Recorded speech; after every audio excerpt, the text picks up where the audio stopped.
à travers les dimensions du temps et de l'espace, grâce à des technologies qui dépassent notre entendement. Nous observe-t-il, tapis dans l'ombre? Sont-ils déjà là? La version officielle était que rien n'avait touché le sol. On a tout éliminé.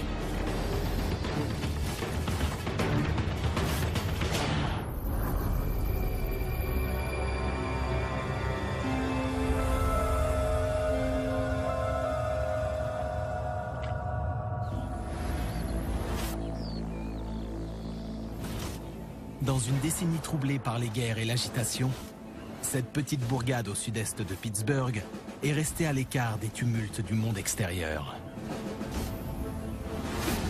Jusqu'à la soirée du 9 décembre.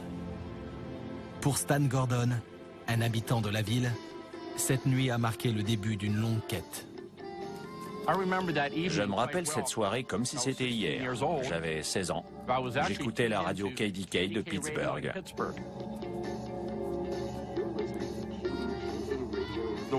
Il y avait une émission fantastique, très instructive, que j'écoutais presque tous les soirs. Si vous nous rejoignez, on vient d'apprendre qu'une étrange lumière a traversé le ciel. On a d'abord parlé d'une boule de feu qui venait de l'Ontario et se déplaçait vers le Michigan, l'Ohio et la Pennsylvanie. D'après les appels qu'on reçoit, l'objet va vers le sud-ouest, vers le comté de Westmoreland. Regardez le ciel, chers auditeurs. À la limite de la ville, Bill Bulbosh, un routier de 40 ans, bricole sa voiture. J'étais sous le capot. J'ai entendu une sorte de grésillement. J'ai regardé le moteur, mais il n'y avait rien.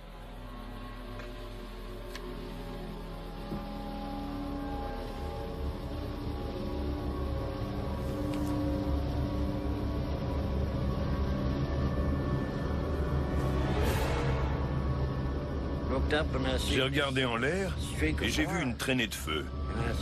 Je me suis demandé ce que c'était. C'était à 2 km, 2 km et demi. Je l'ai regardée. Elle est allée vers les hauteurs. Puis après les avoir atteintes, elle a fait demi-tour et elle est partie en sens inverse. On aurait dit qu'elle ne savait pas où elle allait atterrir. Après, elle a tourné à droite et foncé sur les bois.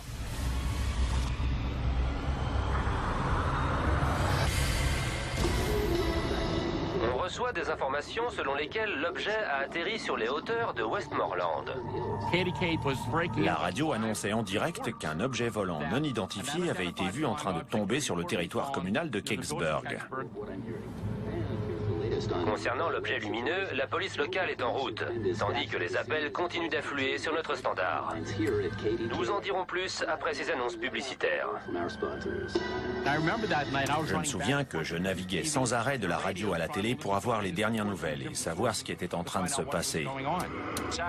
Certains évoquaient la piste d'un avion qui aurait explosé dans le ciel vers Greensburg, dans le comté de Westmoreland.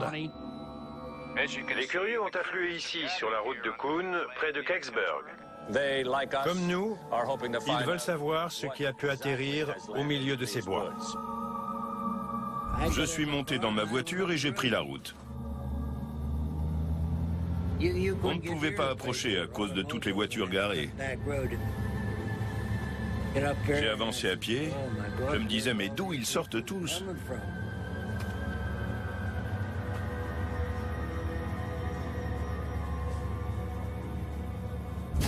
Roulant à Kecksburg dans sa nouvelle voiture, William Weaver se met à écouter la radio locale. J'avais 19 ans à l'époque. J'ai entendu à la radio qu'un objet était tombé du ciel. En m'approchant en voiture, j'ai vu des gens qui se tenaient sur le bas-côté et je me suis arrêté pour les questionner. Tout le monde se demandait ce que c'était, ce qui se passait, si c'était un avion. Personne n'en savait rien. Il faisait sombre dans le coin, mais j'ai vu une lumière bleue qui se détachait en bas de la colline. Cette lumière brillait faiblement, puis très clairement, et puis faiblement à nouveau. On la voyait bien. J'ai vu des lumières en contrebas dans les bois. On aurait dit des feux d'artifice. Et il y avait une sorte de fumée qui en sortait. Pour l'heure, de Pittsburgh à Philadelphie, les autorités aériennes affirment qu'aucun avion n'est porté disparu. Donc l'objet qui s'est écrasé dans ces bois n'avait aucun plan de vol.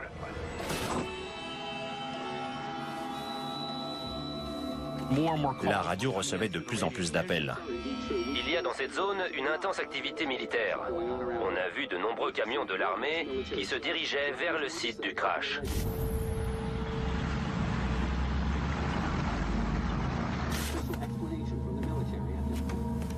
C'était bizarre.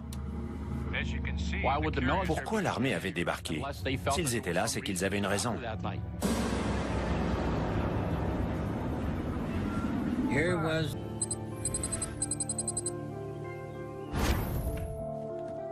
Le lendemain, j'attendais avec impatience les journaux locaux. J'ai essayé de me les procurer tous. Le journal du matin titrait « L'armée boucle la zone. Un objet non identifié tombe à Kecksburg ». Les recherches se sont poursuivies jusqu'à 2 heures du matin. Mais l'édition du soir a titré « Les enquêteurs ne trouvent aucun objet ».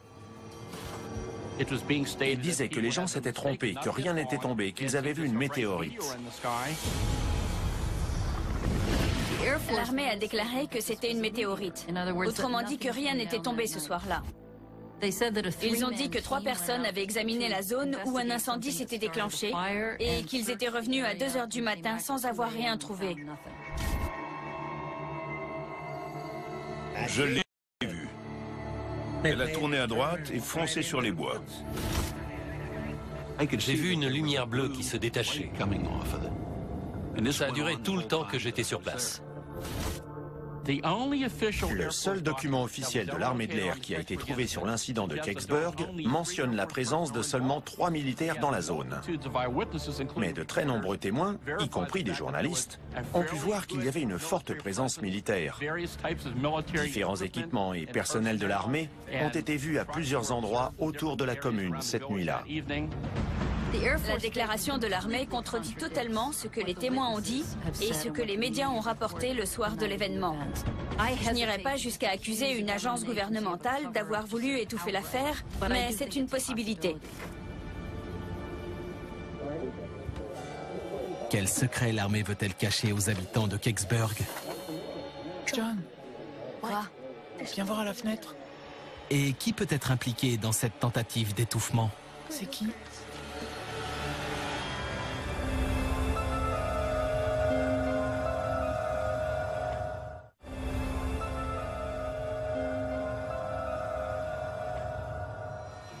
Le 9 décembre 1965, les médias signalent le crash d'un objet lumineux dans les bois. La petite localité de Kecksburg en Pennsylvanie est soudainement investie par des militaires. Tous les civils reculent. Reculez. L'armée a bloqué toutes les routes d'accès. Aucun motif n'a été fourni pour justifier cette mesure. Le lendemain, les journaux affirment qu'aucun objet n'a été retrouvé. La version officielle était que c'était une météorite, que rien n'avait touché le sol. Mais cette version ne colle pas avec ce que John Hayes a vu cette nuit-là. De nouvelles informations. La présence militaire grossit dans le comté de Westmoreland. Suite au signalement d'un objet lumineux qui est tombé dans les bois. J'avais 10 ans. J'habitais dans une vieille ferme à Kecksburg. On a écouté la radio tout le temps que ça a duré. Un convoi militaire fait route vers l'ouest de Kecksburg. Restez à l'écoute de KDK pour plus d'informations. C'était juste derrière chez nous. Il y avait une sorte de champ devant le bois. Ma fenêtre donnait pile en face. J'avais une bonne vue sur tout. Je voyais des gens arriver sur la route et des voitures se garer. Je voyais des phares. Mais on ne voyait pas qui c'était ou le genre de véhicule que c'était. Mon père est allé voir ce qui se passait.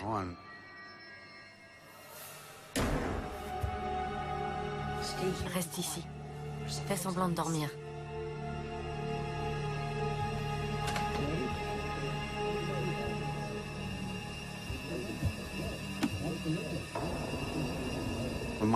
Quand mon père est revenu, il n'était pas seul. Il y avait des soldats avec lui. La maison a été convertie en PC militaire pendant un moment.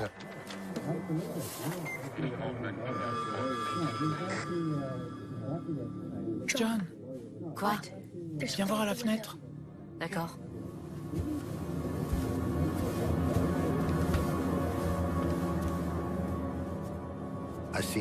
J'ai vu des hommes qui avaient une sorte de combinaison lunaire. Je ne sais pas comment ça s'appelle. C'est qui? Quand ils discutaient entre eux, j'ai vu un écusson de la NASA sur leurs bras.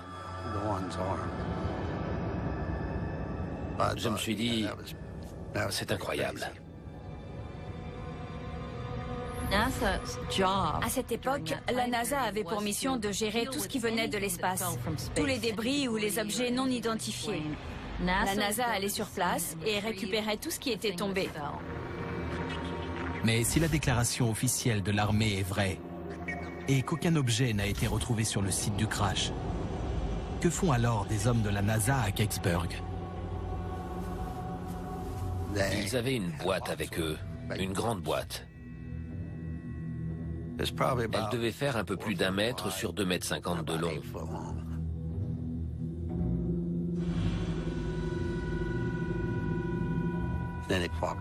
Ils sont entrés dans le champ, puis ils ont avancé vers le coin du bois où tout se passait. C'est à moi de regarder. Fiche-moi la paix. Je regardais par la fenêtre de ma chambre. Je regardais les voitures et tout ça sur la route. J'observais tout ce qui se passait. Une Jeep est arrivée, puis un camion. C'était un gros camion avec une plateforme à l'arrière qui était vide. Je dirais qu'ils sont restés entre 30 et 45 minutes sur place.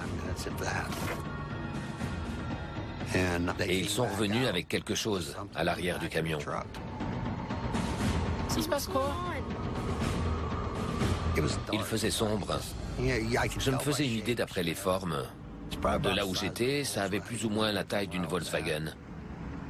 En y allant, le camion était vide. En revenant, il était chargé. Avec tous les témoignages, les infos des reporters et la radio, on sait qu'un objet est tombé ce soir-là et qu'un camion l'a emporté. Il y a sûrement des gens qui détiennent des informations directes sur cette affaire ou qui savent quelque chose. Je crois aussi qu'il existe probablement des preuves matérielles quelque part. Cette boule de feu était-elle autre chose qu'une météorite? Une météorite a-t-elle pu s'écraser dans les bois de Kecksburg? Les météorites sont des météores qui frappent la Terre. Ce sont des roches venues de l'espace qu'on retrouve à la surface de notre planète. La plupart sont issues de la ceinture d'astéroïdes. Certaines viennent aussi de Mars. Elles ont été projetées par des impacts sur Mars. Elles vont dans l'espace et comme les insectes qui s'écrasent sur votre pare-brise quand vous roulez, ces roches frappent la Terre. Certaines météorites résistent et sont retrouvées dans la nature. D'autres viennent de la Lune, mais le principe est le même. Les météorites frappent la Terre à tout moment sous forme de poussière. On estime qu'on en reçoit environ 100 000 tonnes par an sous cette forme. Celles qui ont la taille de ma main, d'un ballon de basket ou d'une voiture, sont bien plus rares.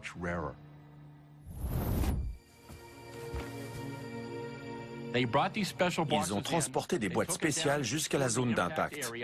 La question est donc, que voulaient-ils mettre dans ces boîtes? Au milieu des années 60, on était très imprégné de l'idée que les météorites pouvaient transporter des formes de vie extraterrestres. Dans ces corps rocheux, il y a des fractures, il y a des fissures. On pensait donc que la vie micro-organique telle que nous la connaissons pouvait se trouver à l'intérieur d'une météorite, qu'elle pouvait être transportée vers une autre planète et survivre à un tel voyage. C'est pour ça, notamment, que les échantillons rocheux ramenés de la Lune par les astronautes d'Apollo étaient mis en quarantaine pendant un certain temps. On appelle ça la protection planétaire. Mais la chute d'une météorite n'explique ni la vitesse changeante de l'objet, ni sa trajectoire irrégulière. Les habitants qui ont vu l'objet ont dit après coup qu'il ne tombait pas à grande vitesse, mais plutôt lentement. Lorsqu'un objet pénètre dans l'atmosphère terrestre, sa vitesse cosmique et sa vitesse orbitale autour du Soleil sont énormes, entre 36 000 et 72 000 km/h. Il faudrait une très grande force pour altérer sa trajectoire. On n'a jamais observé ça avec une météorite. On a parlé d'une météorite. Les météorites vont tout droit. Elles ne tournent pas. Là, on aurait dit que c'était un engin radiocommandé par quelqu'un. S'il ne s'agit pas d'une météorite, quel objet l'armée a-t-elle récupéré dans les bois de Kecksburg? Je ne crois pas que c'était une météorite, parce qu'il n'y aurait pas eu autant de secrets autour de cette histoire. Le matin suivant, John Hayes et son frère se rendent sur le site du crash. On avait vu quelque chose de l'autre côté, mais on ne savait pas ce que c'était, alors on est allé voir. On est descendu dans les bois. Tout le monde avait l'air d'être reparti. Tu crois qu'il y a encore des gens? Il n'y a pas de bruit de camion. Quand on a regardé autour de nous, le haut des arbres était tout cassé.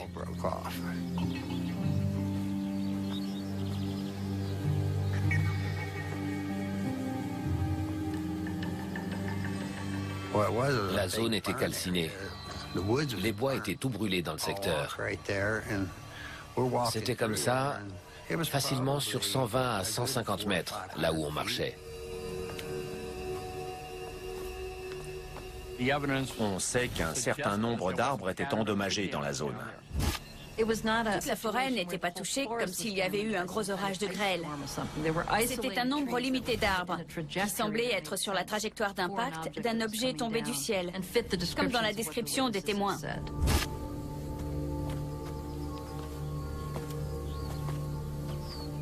C'est quoi ça? De la terre. Il y avait un endroit où on voyait nettement de la terre fraîche. Ce n'était pas la même que la terre sombre des bois. Celle-là avait une couleur plus claire. Ça ne pouvait pas être une météorite. Une météorite laisse un cratère, un grand trou dans le sol. Ce n'était pas quelque chose qui était tombé droit dans le sol. Il n'y avait pas de cratère. Ça va dans le sens des témoins qui ont dit que l'objet était descendu progressivement et avait touché certains arbres seulement. Ils ont enterré quelque chose? Non. Ils ont retiré quelque chose et ils ont rempli le trou avec cette terre. Je crois qu'ils ont voulu masquer ce qui pouvait prouver qu'ils avaient enlevé quelque chose.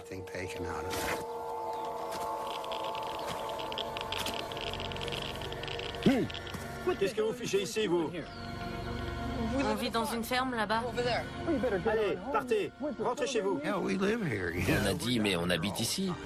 On vient là tout le temps. Il a répondu, vous devez sortir de ces bois. Vous risquez d'être exposé à des radiations. Mais d'où peuvent venir ces radiations? Dans les années 1950 et 1960, on expérimentait la mise au point de fusées nucléaires et de systèmes de propulsion atomique pour les avions. Or, ces systèmes produisaient beaucoup de radiation dans l'atmosphère. Mais je doute que ce soit allé plus loin que le stade des recherches expérimentales. On peut imaginer que quelque chose dans la charge emportée par un appareil a dispersé des radiations à certains endroits. On sait que si une charge nucléaire était endommagée, des radiations pourraient subsister pendant un temps et on pourrait les mesurer. Mais c'est un type de phénomène qu'on a rarement l'occasion de rencontrer. Le risque de radiation pourrait expliquer le secret entourant l'intervention des militaires.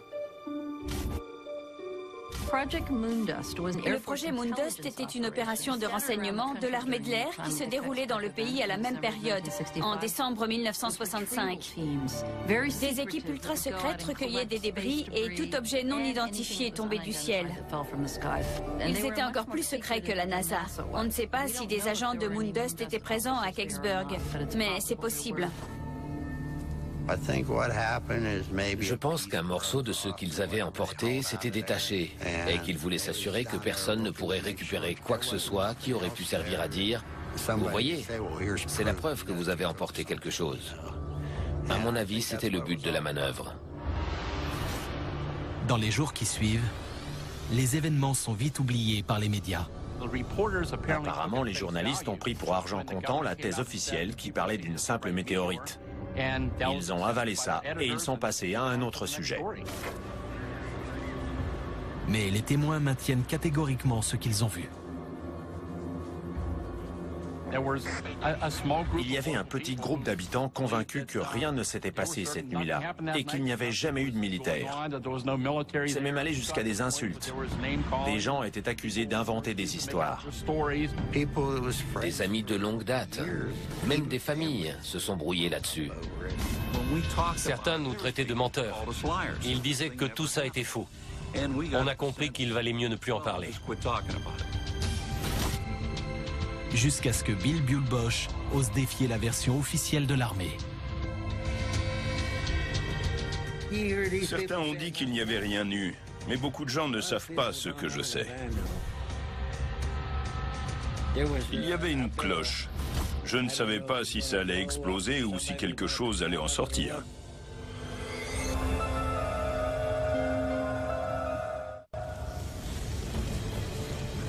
Une série d'événements inexpliqués autour d'un crash mystérieux dans les bois de Kecksburg braque les projecteurs sur cette petite localité rurale de Pennsylvanie. Le nombre de témoins est énorme. Plein de gens ont vu l'objet à différentes étapes, certains dans le ciel et d'autres quand on l'emportait dans un camion de l'armée. Les sources officielles nient toute présence des militaires et de la NASA et affirment qu'aucun objet n'a atterri dans la zone. Pourtant, des hommes en combinaison anti-radiation ont été vus en train d'inspecter le site. Le gouvernement n'a jamais reconnu que ça avait eu lieu. Ils ne voulaient pas que les choses se sachent. Ils ont essayé d'étouffer toute l'affaire. La confusion venait du fait que personne ne savait exactement ce qui avait été vu. Bill Buell-Bosch, un habitant de la ville, décide alors de tirer les choses au clair par lui-même. Certains ont dit qu'il n'y avait rien eu. Je sais mieux qu'eux. J'y étais et j'ai vu.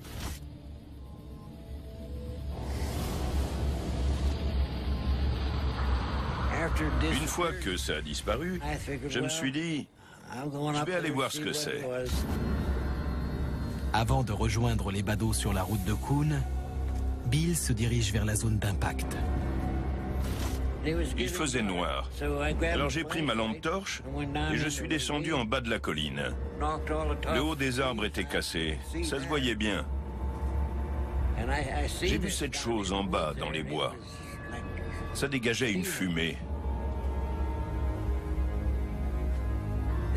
Il y avait une odeur d'œuf pourri. C'était du soufre. C'était en bas, je dirais, à 60 cm de profondeur au moins. C'était enfoncé dans la terre.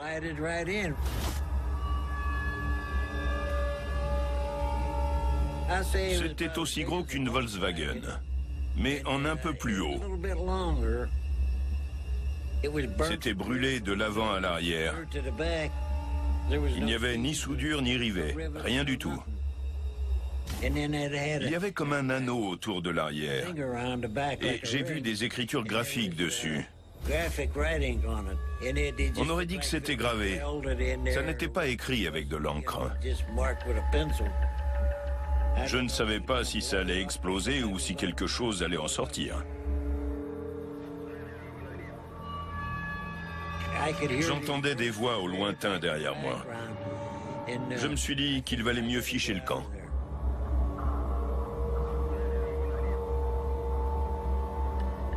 Comme nous, ils veulent savoir ce qui a pu atterrir au milieu de ces bois. Lorsque Bill Buell-Bosch rejoint la foule des badauds, les spéculations les plus folles fusent sur la nature de l'objet. J'écoutais tout ce qui se passait Et tous ces gens qui étaient là. Un type a dit que 2 hommes verts en étaient sortis. Ils se faisaient des films. Je n'ai rien dit. Je sais ce que j'ai vu et ça ne changera pas.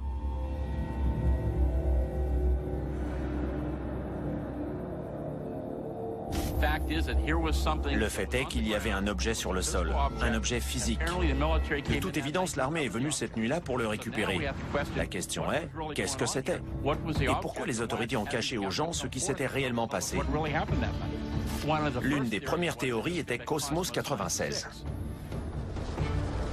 L'armée américaine et l'agence spatiale russe ont dit qu'un satellite russe appelé Cosmos 96 était tombé la même nuit que les événements de Kecksburg. Cosmos 96 était une sonde que les Russes avaient fabriquée pour l'envoyer sur Vénus. Elle faisait environ 4,50 m. Comme elle était russe, il y avait des inscriptions en cyrillique dessus. Donc certains aspects de Cosmos 96 pourraient coller avec la description qui a été faite par les témoins. Dans les années 60, c'était la course aux étoiles. On était en pleine guerre froide et il était donc très important pour nous, Américains, de mettre la main sur toute technologie russe. Nous avons nous-mêmes envoyé une sonde sur laquelle une plaque portait le dessin d'un homme et d'une femme pour montrer à quoi ressemblaient les humains, ainsi que des symboles mathématiques. Le but de ce message était de montrer à qui le recevrait qu'il y avait des êtres pensants qui connaissaient le système numérique et qui essayaient d'entrer en communication avec tout récepteur de cette sonde. Il est donc tout à fait possible que des êtres dans l'espace qui souhaiteraient nous envoyer un message y incluent des symboles pour nous faire savoir qu'ils sont des êtres pensants et agissants. Quel serait en effet l'intérêt de nous envoyer un objet qui ne comporterait aucun message?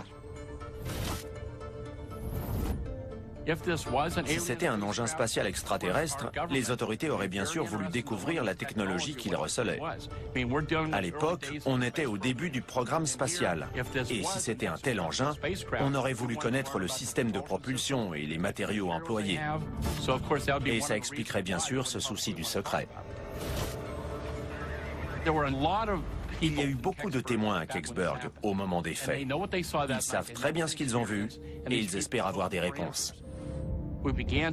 On a envoyé des demandes d'accès aux informations à de nombreuses agences différentes. La FAA, la police fédérale et l'armée. J'ai fait la même chose avec la NASA pour avoir des données et rien n'a jamais filtré. La NASA a répondu qu'elle n'avait trouvé aucun élément. C'est très improbable que la NASA n'ait rien sur Kecksburg, car sa mission à l'époque était de gérer tout objet tombé du ciel. En plus de ça, des témoins ont affirmé avoir vu des agents de la NASA sur place. Pour ces deux raisons, il me paraît impossible qu'il n'ait absolument aucune donnée. Pas même un article de journal sur ce qui s'est passé à Kecksburg ce soir-là. Malgré l'obstruction des autorités, Stan Gordon poursuit sa quête de réponses. Au fil des années, j'ai interrogé des centaines de personnes mêlées à divers aspects de cette affaire. J'ai entendu des témoins qui m'ont mené à d'autres personnes. L'affaire de Kecksburg est unique parce qu'un objet est tombé du ciel et a été emporté dans un camion. Ça signifie que des preuves matérielles existent encore quelque part. C'est le gouvernement qui les a récupérées. Ils doivent bien savoir quelque chose. Je recueillais pas mal d'informations. J'ai donc intensifié mon enquête dans les années 80. Le 9 décembre 1965, à Kecksburg, dans le comté de Westmoreland. Pour obtenir de nouvelles informations, Stan Gordon a réalisé un documentaire sur les événements de Kecksburg. Vous verrez des témoins. Sa détermination s'est révélée payante. Dans l'été 1990, j'ai été contacté par un homme qui m'a dit qu'il faisait partie de l'équipe de sécurité qui gardait l'objet récupéré à Kecksburg lorsque celui-ci est arrivé tôt le matin du 10 décembre à la base aérienne de Lockbourne, près de Columbus, dans l'Ohio. Il m'a dit que la plus grande sécurité entourait le camion et son chargement quand ils sont entrés dans la base. Ils avaient ordre de tirer sur toute personne s'approchant sans autorisation. Après, l'objet a été transféré à la base Wright-Patterson près de Dayton dans l'Ohio. C'était le quartier général du projet Blue Book. Plus tard, la même année, ce tournant majeur de l'enquête conduit Stan Gordon sur la piste d'un autre témoin décisif. J'ai reçu un appel d'un type qui s'appelait Myron. Myron était à la base. On leur avait dit de ne pas fouiner. Mais il voulait savoir ce qui se passait. Il est entré dans un bâtiment et il a vu quelque chose sur un échafaudage.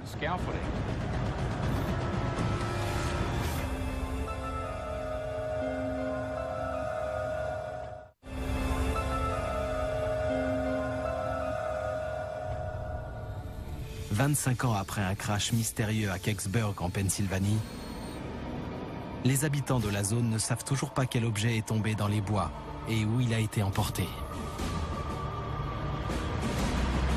Profondément bouleversé par ces événements de 1965, Stan Gordon a réalisé un documentaire d'investigation pour susciter de nouveaux témoignages sur l'affaire. En 1990, un ancien routier de l'Ohio, qui s'exprime pour la première fois sur le sujet, accepte de raconter ce qu'il a vu. Si je n'ai rien dit avant, c'est parce que les autorités m'avaient dit qu'en cas de fuite à l'extérieur, ils viendraient m'arrêter et qu'ils me mettraient en prison pour perpète, ou bien que je prendrais une balle bien placée. Du coup, il y avait intérêt à la fermer. Il travaillait pour un important fournisseur de l'armée dans l'Ohio à l'époque. Quelques jours après le crash de Kecksburg, un officier de la marine est venu dans sa société pour commander une grosse quantité de briques techniques vitrifiées destinées à la base aérienne de Wright-Patterson. On est allé à la base et ils nous ont conduits à l'ancien centre d'entraînement de la Deuxième Guerre mondiale. Ils leur ont dit de rester près de leur camion, de décharger simplement les palettes et de ne pas fouiner. Ils voyaient des hommes qui entraient et sortaient sans arrêt.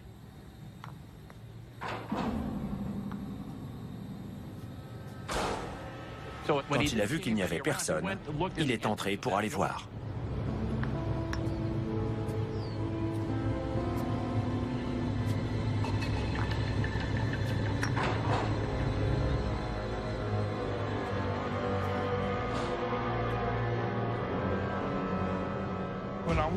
Quand je suis entré, j'ai vu une sorte de grand parachute ou de toile au-dessus avec un éclairage. Ça recouvrait cette chose complètement pour que personne ne voie.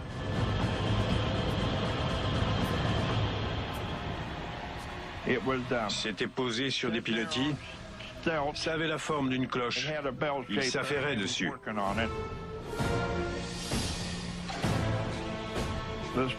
L'engin spatial ressemblait à un gros gland.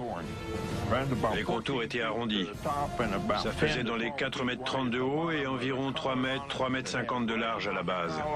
Il y avait un anneau avec des inscriptions. Ils essayaient de l'ouvrir par l'une de ces inscriptions. J'ai vu aussi une forme posée sur un établi.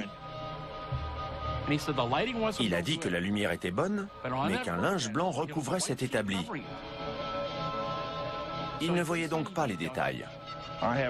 J'ai bien vu que le corps qui était étendu sur cet établi avait 3 grands doigts. Et sa peau ressemblait à celle d'un lézard.